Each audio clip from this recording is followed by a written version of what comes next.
Share ko lang sa inyo ang gaganda ng mga washing machine dito sa Japan. Mga high-tech. Tingnan niyo yung drum nila. Grabe, di ba? Ang laki. Wide na wide talaga siya. Number 1 nakalagay. Aqua. At ang presyo niya is 16 kalapad. Bali 17 kalapad. 16 kilos siya. Meron ding maliliit. Ayun. Tingnan mo. Ang gaganda nila. Yung mga drum nila, ang lalaki ba? Lahat pala to aqua design. Yun tayo sa iba. Ito yung iba. Ayan yung mga ano lang, simpleng ano. Zaboom. Simpleng washing machine lang din. Pero malalaking drum nila. Zaboom. Pero ano yan ha? 17 kalapad din yan.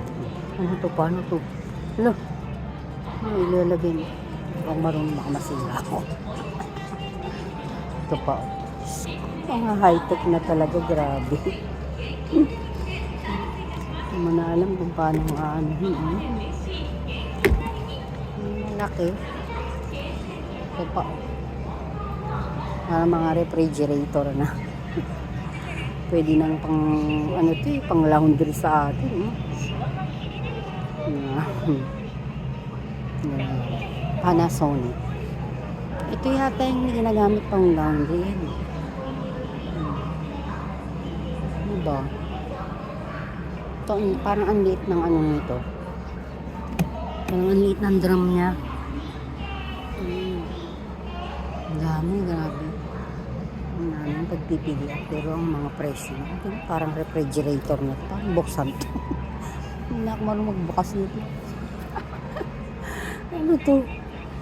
Ano talaga siya? Paano to? Inosente. Paano to? Yung mga ganito lang alam ko bubuksan lang i-operate mo. Ayan yung mga ganyan. Ganito yung nasa bahay.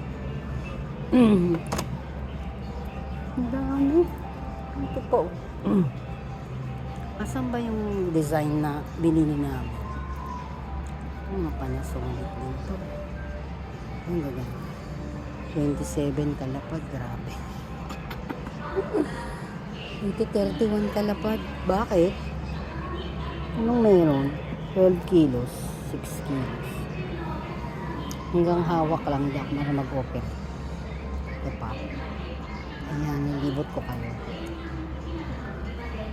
Ayan pa dito. Ito pa. Washing machine din yata ito. Dryer. Dryer ito. Ayan siya. Ang ganda. Ayan pala yung loob niya. Ayan o. 7 lapad. Gandang ano to. Pang negosyo. Ayan mga dryer pala ito. Ito 10 lapad. Yan lang. Sinare ko lang sa inyo yung mga washing machine dito sa Japan na super mga ano siya. Super magaganda siya.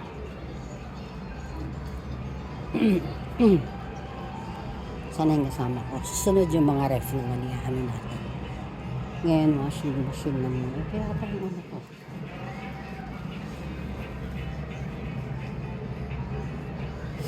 Yung nanap ko yung model na nabili namin. Kasi nga nasira siya. Kailangan ng